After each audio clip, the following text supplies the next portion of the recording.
ಎಲ್ಲರಿಗೂ ನಮಸ್ಕಾರ. ಇವತ್ತು ಏನಪ್ಪ ವಿಶೇಷತೆ ಅಂದರೆ ನಮ್ಮ ರಟ್ಟೆಹಳ್ಳಿ ತಾಲೂಕಿನ ಹಳ್ಳೂರು ಗ್ರಾಮದಲ್ಲಿ 3ನೇ ಕನ್ನಡ ಸಾಹಿತ್ಯ ಸಮ್ಮೇಳನವನ್ನು ಹಮ್ಮಿಕೊಂಡಿದ್ರು. ಅದನ್ನು ನೋಡೋಕ್ಕಂತೇಳಿ ನಾನು ಹೋಗಿದ್ದೆ. ತುಂಬ ಚೆನ್ನಾಗೇ ಇತ್ತು. ಸ್ಟೇಜ್ ಎಲ್ಲ ಚೆಂದ ಹಾಕಿದ್ರು. ಆಮೇಲೆ ತುಂಬ ಜನ ಕವಿಗಳು ಬಂದಿದ್ದರು, ಗುರುಗಳು ಬಂದಿದ್ದರು, ಆಮೇಲೆ ಹಿರಿಯರು ಬಂದಿದ್ದರು. ಆಮೇಲೆ ತುಂಬಾ ಜನ ಕೂತ್ಕೊಂಡೆಲ್ಲ ನೋಡ್ತಾಯಿದ್ರು. ನಾನು ಕೆಲವೊಂದಿಷ್ಟು ಹೊತ್ತು ನೋಡಿ ಆಮೇಲೆ ಆಲನೆ ಪಾಲನೆ ಮಾಡಿದೆ.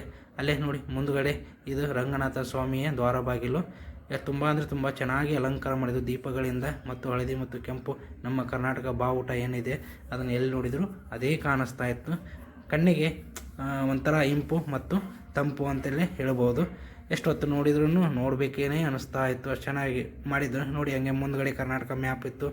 ಮ್ಯಾಪ್ ಪಕ್ಕದಲ್ಲಿ ನೇಗಿಲ ಯೋಗಿ. ಹಾಗೆ ನೋಡಿ ಎಷ್ಟು ಚೆನ್ನಾಗಿ ಮಾಡಿದ್ದಾರೆ. ದೀಪಗಳ ಅಲಂಕಾರ ನೈಟ್ ಟೈಮ್ ಅಂತೂ ತುಂಬಾ ಚೆನ್ನಾಗಿತ್ತು. ಇನ್ನೂ ಕಾರ್ಯಕ್ರಮಗಳು ಇದ್ದು ನನಗೆ ನೋಡೋಕ್ಕಾಗಲಿಲ್ಲ.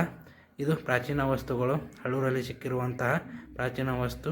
ಹಾಗೆ ಬೇರೆ ಬೇರೆ ಥರ ಸ್ತಂಭಚಿತ್ರಗಳು ಆಗಿರ್ಬೋದು, ಅಂಗಡಿ ಮುಂಗಟ್ಟುಗಳು ಇದ್ದವು, ಬುಕ್ಗಳು ಸಿಗ್ತಿದ್ವು, ಬಟ್ಟೆಗಳು ಸಿಗ್ತಿದ್ವು, ಎಲ್ಲ ಥರನೂ ಇತ್ತು. ನೋಡಿದೆ, ಎಷ್ಟಾಯಿತು ಅಷ್ಟೊಂದಿಷ್ಟು ರೆಕಾರ್ಡ್ ಮಾಡಿಕೊಂಡು ಹಾಕ್ಬೇಕಂತ ಅನ್ನಿಸ್ತು. ಅದಕ್ಕೆ ಇದೊಂದು ವಿಡಿಯೋ ಮಾಡಿಕೊಂಡೆ, ಇರಲಿ ನೆನಪಿಗೆ ಅಂತಂತೇಳಿ. ನೋಡಿ, ನೇಗಿಲ ಯೋಗಿ, ಅನ್ನದಾತ, ದೇಶದ ಬೆನ್ನೆಲುಬು.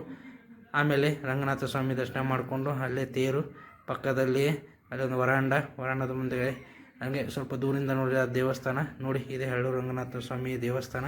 ತುಂಬ ಚೆನ್ನಾಗಿದೆ ದೂರಿಂದ ನೋಡೋಕ್ಕೆ. ರಂಗನಾಥ ಸ್ವಾಮಿ ದೇವಸ್ಥಾನ ಬೆಟ್ಟದ ಮೇಲಿದೆ. ಪಕ್ಕದಲ್ಲಿ ಕಲ್ಯಾಣಿ ಇದೆ. ಈ ಕಲ್ಯಾಣಿ ಆದ ನಂತರ ಭೂತನಾಥ ದೇವಸ್ಥಾನ ಇದೆ. ಅದರ ಪಕ್ಕ ದರ್ಶನ ಮಾಡಿ ಅಲ್ಲಿಂದ ನೋಡಿ, ಮೇಲಿಂದ ನೋಡಿದರೆ ಅದು ತುಂಗಭದ್ರಾ ನದಿ. ತುಂಬ ಚೆನ್ನಾಗಿದೆ. ಬೆಟ್ಟದ ಮೇಲೆ ಇದೆ ದೇವಸ್ಥಾನ. ಮೇಲಿಂದ ನದಿ ಎಲ್ಲ ಕಾಣಿಸುತ್ತೆ.